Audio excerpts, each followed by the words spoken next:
Dina iki awaké dhéwé bakal nyinau struktur lair lan struktur batin geguritan. Nanging sadurungé awaké dhéwé sinau struktur lair lan struktur batin geguritan, awaké dhéwé kudu paham pangertèn geguritan.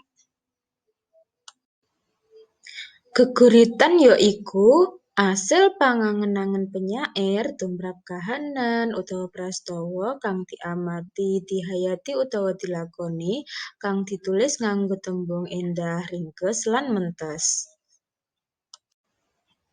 Geguritan isa dadi karangan kang éndah ana struktur pamanguné, ya iku struktur lair lan struktur batin. Ayo para siswa kita rembug siji mbaka siji unsur-unsur kasebut.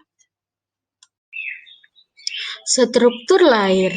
Struktur lair tegese struktur kang kasat mripat. Struktur lair kang kepisan yaiku tipografi. Tipografi kuwi tegese wujud nyata model panulisan geguritan kang bisa dideleng saka model panulisan pada akeh terus saben sapada akehe pada panganggone aksara gedhe cilik lan tandha pawacan.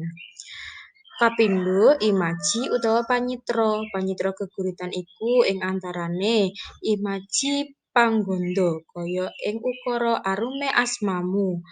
Imaji pangrungu kaya ing ukara kumrosake banyu. Imaji pandeleng kaya ing ukara endahe esemu ibu. Imaji pangrasa kaya ing ukara abote panandhang iki lan imaji panindak kaya ing ukara para muda gumregah bangkit. Kang kaping 3 ya iku gaya utawa lelewane basa. Lelewane basa kang ana ing geguritan ya iku kaendahan tembung, ukara lan basa kang digunakake déning panggurit. Kang kalebu ing lelewane basa kabeh tembung kang ana ing basa rinengga.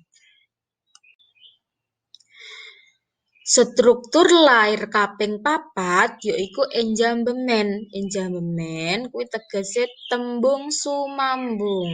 Tembung-tembung kang kudune saukara nanging ing geguritan didadekake pirang-pirang larik.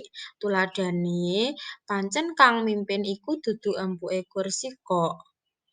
Kang kaping 5 Purwakanthi. Purwa kuwi wiwitan, kanthi kuwi gandeng. Purwakanthi kuwi berarti tegese melu karo sing wiwitan utawa sing ana ing ngarepe. Purwakanthi kuwi ana Purwakanthi guru swara kang akeh dibaleni swara vokal. Purwakanthi guru sastra kang akeh dibaleni swara konsonan. Purwakanthi guru basa utawa lumaksita ana wanda, tembung lan ukara kang dibaleni. Struktur pamangun geguritan kang kaping 5 ya iku struktur batin. Struktur batin tegese wujud geguritan kang ora kasat mripat. Struktur batin iki diwangun déning struktur lair. Struktur batin kepisan ya iku tema. Tema kuwi tegese ide pokok utawa punjere isi geguritan.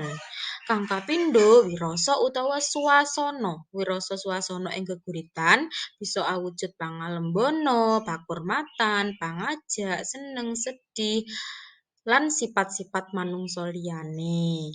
Struktur batin kaping 3 ya iku amanat. Amanat kuwi tegese pitutur luhur utawa piwulang moral kang kamot ing geguritan.